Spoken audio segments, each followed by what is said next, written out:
ताज महल के सफ़ेद संगे मरमर पर जब सूरज की पहली किरण पड़ती है तो ऐसा लगता है जैसे कोई ख्वाब हकीकत बन गया हो। लेकिन इस खूबसूरती के पीछे एक ऐसी कहानी छुपी है जिसमें मोहब्बत भी है, दर्द भी और वक्त की बेरहम सच्चाई भी। ये कहानी शुरू होती है मुग़ल सल्तनत के अजीम बादशाह शाहजहां से, जो अपनी बीवी मुमताज़ महल से बेपनाह मोहब्बत करता था। मुमताज़ महल सिर्फ एक मलका नहीं थी, वो शाहजहां की दुनिया थी। उसका असल नाम अर्जुमंद बानो बेगम था और वो निहायत नरमदिल, समझदार और वफादार थी। वो हर मुश्किल में शाहजहां के साथ खड़ी रहती, चाहे जंग हो या सफ़र। वक्त गुजरता गया और उनकी मोहब्बत मज़ीद गहरी होती गई।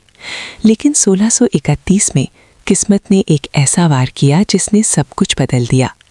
मुमताज़ महल बुरहानपुर में अपने 14वें बच्चे को जन्म देते हुए दुनिया से रुखसत हो गई। शाहजहां के लिए ये सदमा नाकाबिले बर्दाश्त था। उसने कई दिनों का खुद को दुनिया से अलग कर लिया।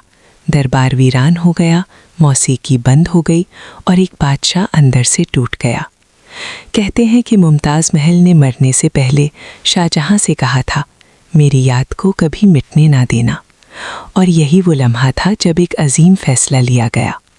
चंद ही महीनों बाद आगरा में यमुना रिवर के किनारे एक ऐसी इमारत की बुनियाद रखी गई जो दुनिया ने पहले कभी नहीं देखी थी। 1632 में ताजमहल की तामीर शुरू हुई। दुनिया के मुख्तलिफ हिस्सों से कारीगर बुलाए गए। ईरान, तुर्की, बस्ती एशिया और हिंदुस्तान से तकरीबन 20 से 22 हज़ार मजदूर दिन रात काम करने लगे। सफ़ेद संगमरमर राजस्थान के मकराना से लाया गया, जबकि कीमती पत्थर दूर दराज मुल्कों से। इस अजीम मंसूबे की निगरानी मशहूर मामार उस्ताद अहमद लाहौरी कर रहे थे। साल गुजरते गए, 1, 2, 5, 10। आखिरकार 22 साल की मुसलसल मेहनत के बाद 1653 में ये शाहकार मुकम्मल हुआ। जब ताजमहल मुकम्मल हुआ तो दुनिया दंग रह गई। उसका बड़ा गुंबद आसमान को छूता हुआ महसूस होता था। चारों तरफ मीनार ऐसे खड़े थे जैसे किसी कीमती खजाने की हिफाजत कर रहे हों। दरमियान में खूबसूरत बाग जिसमें पानी की नहरें बहती थीं और उनमें ताजमहल का अक्स ऐसा लगता था जैसे ज़मीन पर जन्नत उतर आई हो। अंदर दाखिल होते ही कुरान की आयत की खताती, कीमती पत्थरों की चढ़ाई और एक अजीब सा सुकून महसूस होता था। यहाँ एक खूबसूरत कमरे में मुमताज़ महल की कब्र रखी गई और बाद में शाहजहां को भी इसी के पास दफन कर दिया गया। वक्त ने एक और मोड़ लिया। शाहजहां का बेटा औरंगज़ेब इक़्तिदार के लिए अपने ही बाप के ख़िलाफ़ खड़ा हो गया। उसने शाहजहां को कैद कर दिया और उसे किला आगरा में बंद कर दिया। वही बादशाह जिसने दुनिया की सबसे खूबसूरत इमारत बनाई थी, अब एक कमरे में महदूद हो गया था। कहते हैं वो रोज़ खिड़की से दूर खड़े अपनी मोहब्बत की आखिरी निशानी को देखता रहता था। 1666 में उसकी ज़िंदगी का सफ़र ख़त्म हो गया और उसे भी ताजमहल में अपनी महबूबा के साथ दफन कर दिया गया। वक्त गुजरता गया, सल्तनतें ख़त्म हो गईं, बादशाह मिट्टी में मिल गए, लेकिन ताजमहल आज भी वैसे ही खड़ा है।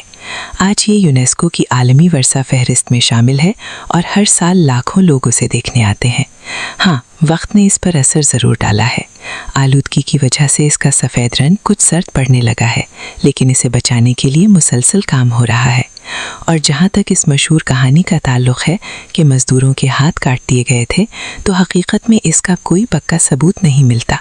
ये ज़्यादातर एक अफसाना है जो इस कहानी को मज़ीद पुरअसरार बनाने के लिए सुनाया जाता है।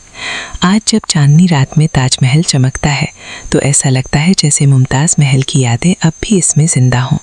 और शायद यही इस कहानी का सबसे खूबसूरत पहलू है कि सच्ची मोहब्बत कभी ख़त्म नहीं होती।